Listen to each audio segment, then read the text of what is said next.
Drop in.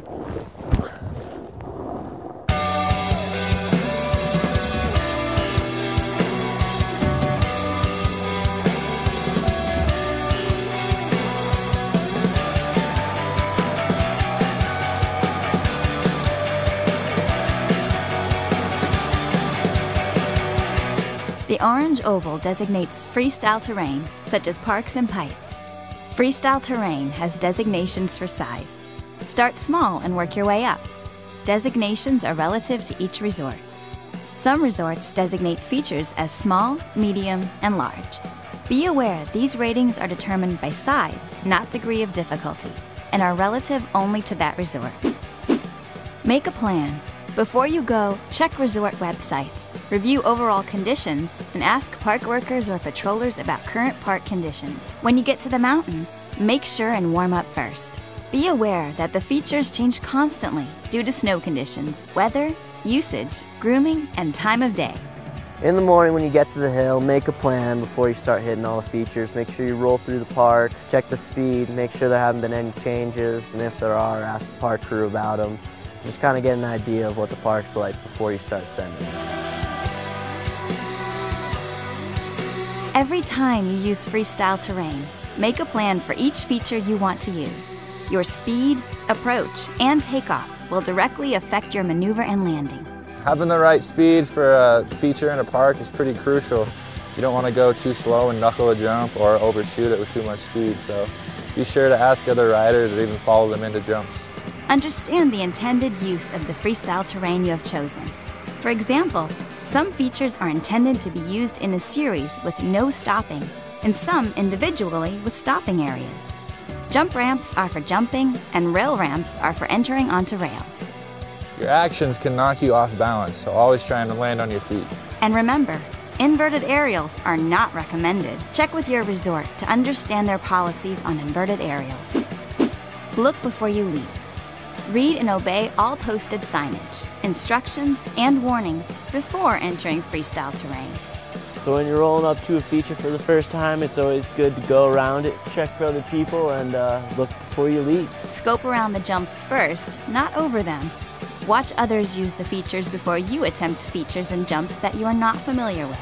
Sometimes it's hard to tell if there's a landing on the backside or whatever, so look before you leap. Easy style it. Know your limits and ski or ride within your ability level. Easy style it. Start small and work your way up. Look for small progression parks or features to begin with. Freestyle skills require maintaining control on the ground and in the air.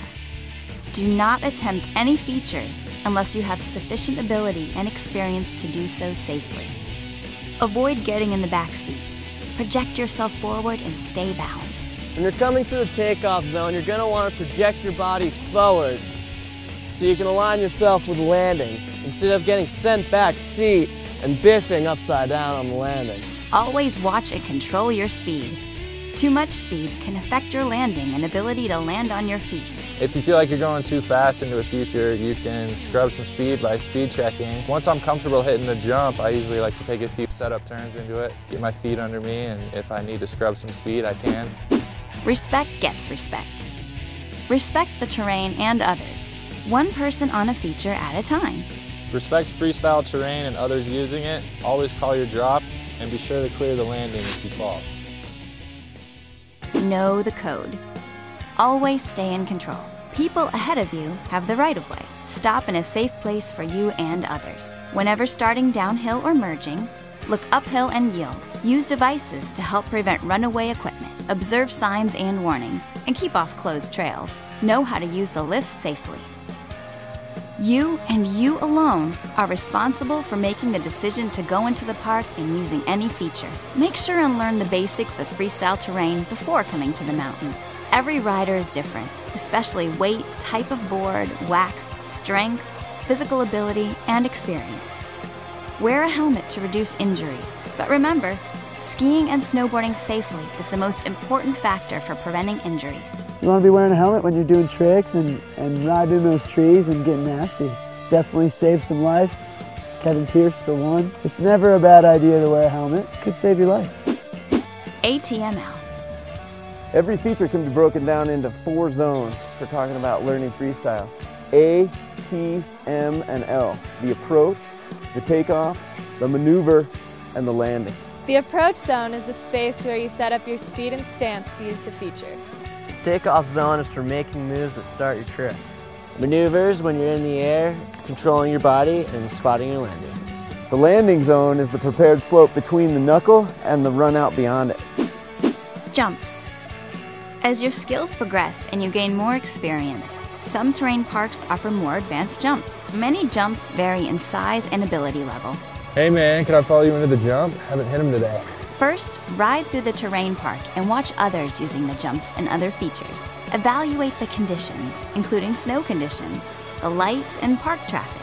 Learn and understand where to land. Even if you land in or near the sweet spot, you can still injure yourself from landing a jump if you're out of balance and you don't land on your feet. Make sure when you use a jump that you don't jump blindly. Make sure the landing zone is clear. Hey, somebody's down on the landing, don't go. It is important to maintain your balance and control, particularly at the moment in time right before you take off for your jump. For more information on park safety and to download the SmartStyle video, go to the NSAA.org and burton.com/smartstyle.